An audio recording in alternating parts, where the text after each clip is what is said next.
Hi, my friend from the Patreon group. I'm happy to be back here for you. Sorry about the late time. Today's episode, we're going to talk about a martial art. I want to share the knowledge, the other not so common martial art. And so today I want to talk about Pencak Silat. The Pencak Silat is the generic term for the indigenous martial arts of the Indonesian Malay archipelago, which includes Indonesia, Malaysia, Singapore, and Brunei. Silat has played an important role in the history and culture of Indonesian and Malay peoples. Traditionally, Silat formed part of the education of all young men and was an integral part of a boy's path to manhood. The great variety of the geographic of the Indonesian Malay archipelago and the different culture of each region gave rise to many different styles of Silat. For example, in areas where the terrain was slippery and rocky, the style of Silat will be characterized by low stances. Silat continue to be a significant aspect of Indonesian Malay culture. It is practiced in a variety of traditional and modern forms and is fast gaining popularity around the world. To the to the aspects of Persilat, the world governing body for Silat. Pencak Silat was introduced to Europe in the early 20th century and has been taught publicly in the UK since the late 1970s. It is a non-aggressive martial arts which is learned and practiced by men and women, boys and girls of any age, and accessible of complete beginners in martial art. A non-aggressive martial arts meaning is more for defense, as martial arts are. Silat employs natural body movements and develops balance and economy of movement in each individual. It can be practiced purely for sport and fitness, for the aesthetic beauty of the art, or for the chance to learn one of the world's few remaining complete traditional martial arts system. Most Pencak Silat schools now incorporate the self-defense, bela diri, the artistic, s1e, and the sport, olahraga, aspects, with individual teacher varying the emphasis placed upon each of the elements. Though the sports aspect olahraga or tanding has only recently been developed, it is proving particularly popular with the young people both in Asia and around the world. Under the aspects of Persilat, olahraga and s1e have been developed as unifying aspects of all the different Pencak Silat styles. A common set of rules and regulation has introduced by Persilat, and all competitions are held according to these rules. Competition on a national, regional, and world level are held regularly. Any students, Pesilat, who is a member of a recognized Silat school, club, or perguruan, can participate in these championships, having passed through a selection procedure.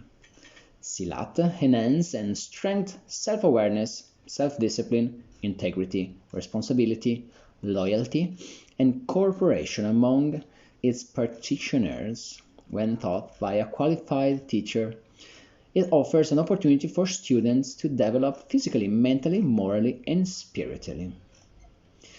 Around the world is taught in many nations, and there are many federations. Let's mention the United Kingdom, the Pencak Silat Federation of the United Kingdom. Also, if you are US citizen, there is a United States Sport Silat Association, but I'm sure there are many in any other countries. The Silat is thought to be one of the most ancient martial art. They have the writing that can, the tradition also, about old age, many years ago. Is a very, what I could see, is a very fast martial art, close combat. He used not only punch and kicks, but every part of the body, as elbow and knees and head. Also have traps and lock, also some throwing. So it's a very complete martial art. As far as I could see, it can be a self-defense martial art as much as the Russian Sistema and the Krav Maga, let's say that. Also, the Sistema, just a little bracket, let's open a little parenthesis. I could see many influence in the Russian Sistema because is a military martial art, is a military fighting system. So the art take what is effective in the other martial arts. And so many movements and the type of defense and how to lock or throw people down. In my Sistema study, I could see the influence of the Silat. So if you have a Sistema nearby you, Sistema school, is a good one. But we are talking about Silat. And to better see the effectiveness or how it works, we can talk. I want to share you some movies that you can see. Oh, and don't forget about Dan Inosanto, a former student of Bruce Lee, that in all his martial arts curriculum also have the Silat, with Muay Thai, Krabi Krabong, Kenpo, Kali, many others, but also the Silat. If you see his movement, he's really fast. You can see the influence of the Silat on his movements. So the most famous one, there are two, is the Raid series. So the Raid 1 and Raid 2. Let's talk a little bit about the Raid. If you haven't seen it, when it was released in Indonesia in 2012, the Raid was an instant hit due to its action-packed and fast-paced scenes. The plot is as straightforward as it gets. An elite police squad raids an apartment block in Jakarta's slums, and fighting ensues. Iko Uwais, Joe Taslim, and Yayan Ruhian present performance unlike any other, propelling their status to action stardom. A sequel, The Raid 2, came out in 2014 and enjoyed similar commercial success.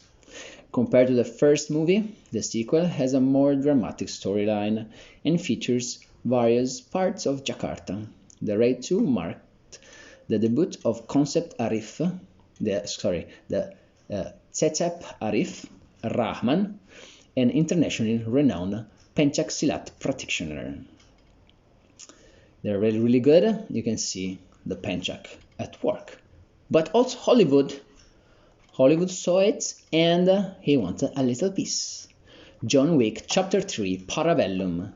Keanu Reeves might be the actor for the titular character John Wick. However, for many Indonesians, the appearance of Yayan Ruhian and Cecep Arif Rahman were the highlight of the movie. Despite their character nickname, the Shinobi, which means ninja, Yayan and Cecep do a good job of bringing Pencak Silat to Hollywood. Very, very good. Also this one. Now, a third one is not very famous. Is more an Indonesian one. Is called Wiro Sableng. Pendekar Kapak Maut Naga Jenny 212. Very, very long title. Is undoubtedly a very Pencak Silat movie. The movie is based on Bastian Tito's classic serial novel that gained massive popularity in the 80s. Even though there was a television adaptation that aired in the 90s, the movie is its most recent, if not most ambitious, homage to date, with a budget far exceeding other Indonesian movies at $2 million. The movie stars Vino G. Bastian, who is Tito's son, as Wiro Sableng, as well as Sherina Munaf, who was instantly trained in Wushu. He was initially trained in Wushu, a Chinese sport. Both actors had to undergo extensive Silat training for the movie, which also stars Yayan Rohin and Cecep Arif Rahman, which we already know these names. Another very niche movie, 2009 movie Merantau launched Iko to fame, directed by Gareth Evans, who later directed The Raid. The movie heavily relies on Pencak Silat in its fighting scenes. However, as the main character, Yuda, Iko, comes from Minangkabau, West Sumatra. The type of Silat shown in the movie is a Silek Harimau, a tiger Silat, a discipline specific to that region. The term Merantau denotes a traditional rite of passage from men in Minangkabau, in which they leave home in search of a better life. And the last one is a Netflix movie we can find on Netflix, The Night Comes for Us, starring Joe and Iko. The movie might sound like another version of The Raid. However, the influence of Silat in The Night Comes for Us is subtler, and the movie is said to be a lot more violent than The Raid. The Night Comes for Us follow Ito, Joe, a former Triad enforcer who saves a girl named Reina from a massacre in her village. Ito is later pursued by assassins, including Aryan Iko, who are tasked with killing him. The movie is directed by Timo Tjahjanto, who, together with Kimo Stamboel, as the Mo Brothers, directed another martial arts movie starring Iko, Headshot, that also you can find on Netflix. The Night Comes for Us on my Netflix in Italy don't have the English voice, have only the subtitle.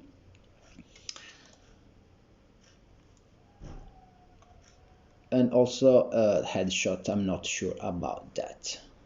Also starring, Headshot is always starring Iko Iwais. I don't know the Indonesian pronunciation. Chelsea Islan, Julie Estel, and Altra. Very violent and strong. So, what do you know? What do you think about Silat? Have you ever heard about it? Do you know anyone that know Silat? So, as I said, it is a very good choice for defense, self-defense. It also have a sport version, as I said before. So they have competition.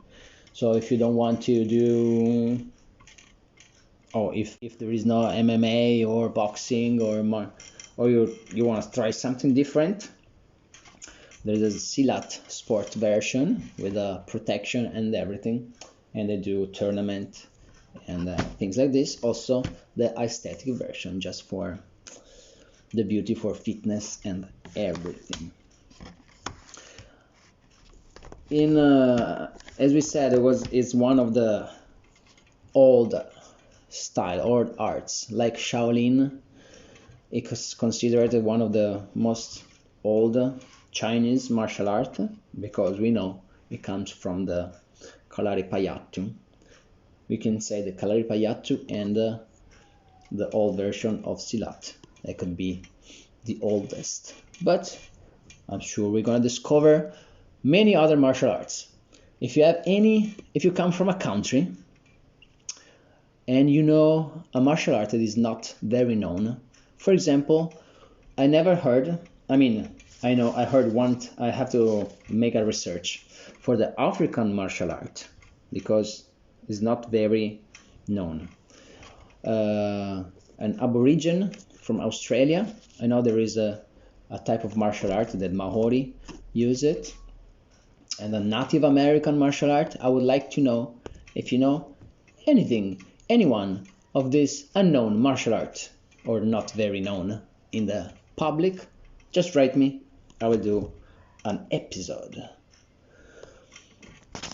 And on this note, I wanna say goodbye to you, and remember,